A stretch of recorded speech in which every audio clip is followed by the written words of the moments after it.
अस्सलाम वालेकुम फ्रेंड्स, मैं खालिद मनामा एडवोकेट प्रोग्राम बुनियादी मालूमात एपिसोड 1 से मुतल्लिक आपकी खिदमत में हाज़िर हूँ।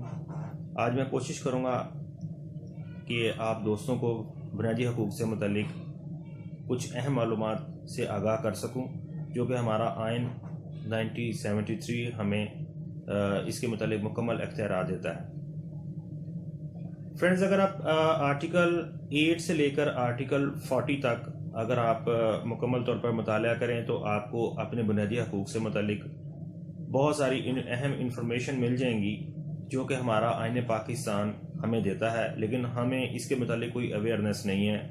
और जो हम इधर उधर एहतजाज करते फिरते हैं या हम कहते हैं कि जी हमसे इंसाफ नहीं हो रहा या हमें हमारा हक़ नहीं मिल रहा, सबसे पहले हमें ये जानने की ज़रूरत है कि हम जिस हक़ के लिए हम मारे फिर रहे हैं या जिस हक़ के लिए हम इतनी आवाज़ को बुलंद कर रहे हैं, वो हक़ हमें कौन सा कानून और किस वो सेक्शन या किस आर्टिकल के तहत वो हमें मिलता है। तो इसमें मेरे ख्याल में आप 1973 का जो हमारा आइन पाकिस्तान है उसके आर्टिकल 8 से लेकर आर्टिकल 40 तक अगर आप मुताला करें तो आपको बहुत से अपनी बुनियादी हकूक़ से मुतालिक अहम इंफॉर्मेशन जो सी वो मिलेंगी इंशाअल्लाह ताला। तो मैं आर्टिकल 8 से मुख्तसरन आपको बताना शुरू करता हूँ। आर्टिकल 40 तक कोशिश करूँगा कि आपको इसमें अहम बातों का आगाह हो सकें, ये किस से मुतल्लिक है। एक्सप्लेनेशन इंशाल्लाह अगर आप इसको मुताला करेंगे तो आपको ज़रूर मिल जाएंगी।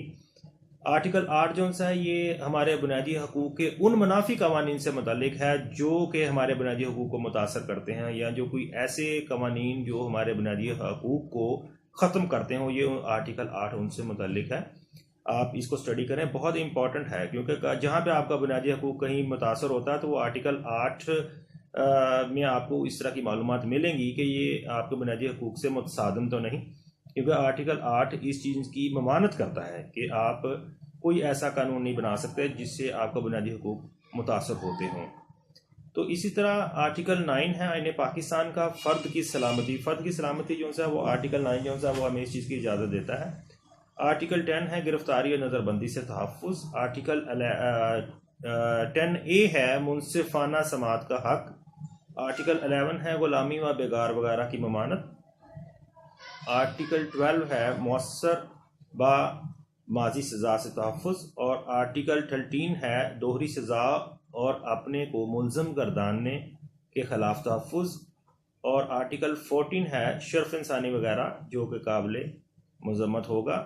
और आर्टिकल 15 है नकलो हरकत वगैरह की आज़ादी। आप बिल्कुल आज़ाद हैं, आप जिस तरह चाहें नकलो हरकत अपनी कर सकते हैं। यह आपको आर्टिकल 15 आपको आइन पाकिस्तान का वो इजाज़त देता है।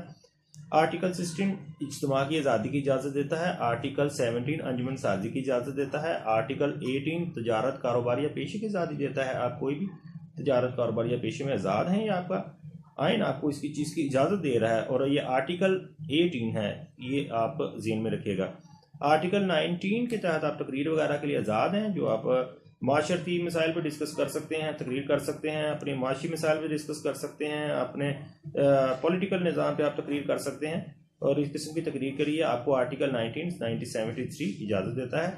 इस तरह आर्टिकल 19A है, ये हक़ मालूमात का, आप कोई भी मालूमात ले सकते हैं, ये आपका हक़ बनता है। आर्टिकल 20 है मज़हब की पैरवी और मजहबी इदारों के इंतज़ाम की आज़ादी। बिल्कुल ये इस चीज़ की इजाज़त देता है। आर्टिकल 21 किसी ख़ास मज़हब के अगराज़ के लिए महसूल लगाने से तहफ़्फ़ुज़। आप किसी ख़ास मज़हब की अगराज़ के लिए कोई महसूल वगैरह का नहीं लगा सकते हैं आप। आर्टिकल 22 है मज़हब वगैरह के बारे में तालीमी इदारों से मुतालिक तहफ़्फ़ुज़। आर्टिकल 23 जायदादों के मुतालिक हुक्म। आर्टिकल 24 हकूक़ जायदाद का तहफ़्फ़ुज़। आर्टिकल 25 शहरियों से मसावात। आर्टिकल 26 जो सा ये आम मकामात में दाखिला से मुतल्लिक अदम इम्तियाज़ है।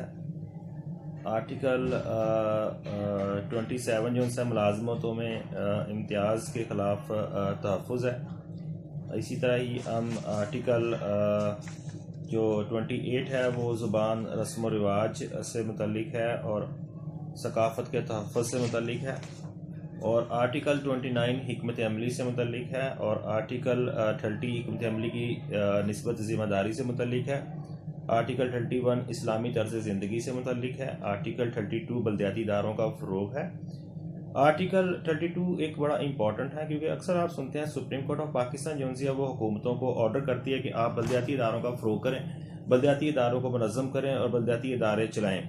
तो ये हुकूमत जो सी अक्सर लापरवाही हमें करती नज़र आती है बलदियाती इदारों के मुतालिक। तो ये आर्टिकल 32 ही है जो कि हमें हुकूमत को कानूनी तौर पर बाउंड करता है कि आप बलदियाती इदारों का फ़रोग़ करें, और ये सुप्रीम कोर्ट के हुक्म पे इसीलिए ही होता है।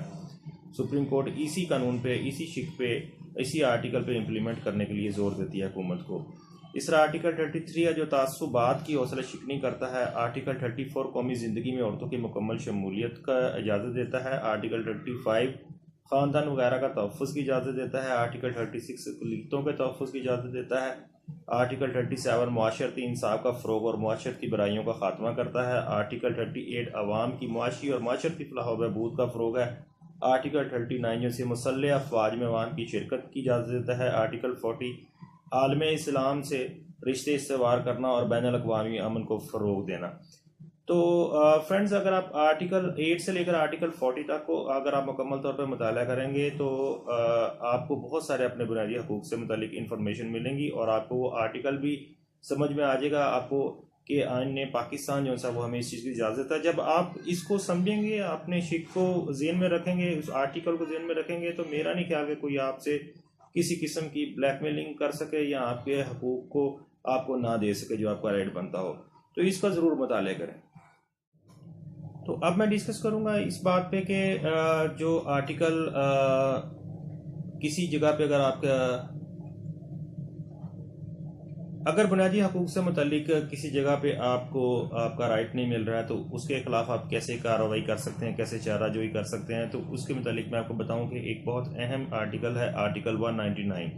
आप अदालत आलिया जिसको हाई कोर्ट कहते हैं, आप जस्टिस के पास आर्टिकल 199 आइन पाकिस्तान 1973 के तहत जा सकते हैं। जहाँ पे भी आपको अपना जो सा है वो बुनियादी हक जो सा नहीं मिल पा रहा है, तो आप इस सेक्शन के तहत आप डायरेक्टली हाई कोर्ट में अपीयर हो सकते हैं और अपना जो सा है वो कानून जो आपका राइट है वो आप उनसे हाई कोर्ट से अदालत आलिया से ले सकते हैं बज़रिया कानून। इसके मुतालिक मैं थोड़ा सा आर्टिकल 199 के मुतालिक बता दूं कि ये किस चीज़ से मुतालिक है कि इसमें अदालत आलिया को वसी इख्तियारात होते हैं। ये स्वाबदीदी किस्म के इख्तियारात हैं जो मुतासरा फरीक की दरख्वास्त पर जब कोई दीगर दादरसी मौजूद ना हो इस्तेमाल में लाए जा सकते हैं।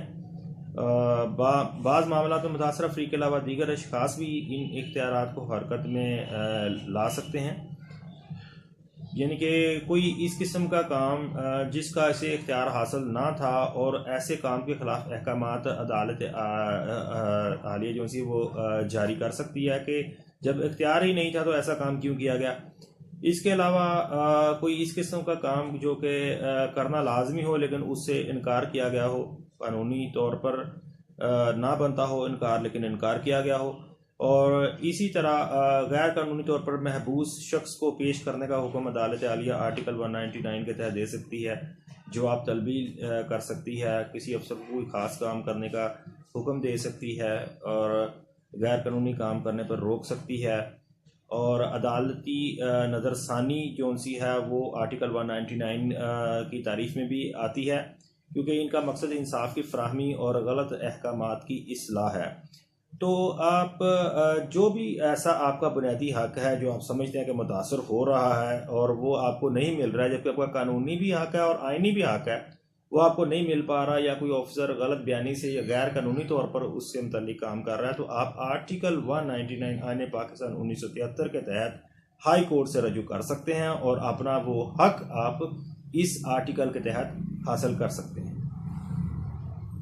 तो ये मेरी आज के बुनियादी मालूमात में मैंने कोशिश की कि बुनियादी हकूक़ से मुतालिक कुछ इन्फॉर्मेशन आइन पाकिस्तान के तहत आपको दे सकूं, और उम्मीद है कि आपने आर्टिकल सुने होंगे और इसके जो मैंने मुख्तसरन बयान की हैं चीज़ें वो भी आपने सुनी होंगी। तो इंशाअल्लाह ताला आप इससे इस्तिफ़ादा लेंगे और जब आप इसको मुताला करेंगे तो ज़रूर इंशाअल्लाह जो कोई कमी रह गई है वो आपको इंशाअल्लाह ज़रूर पूरी हो जाएगी आपकी। Thank you very much.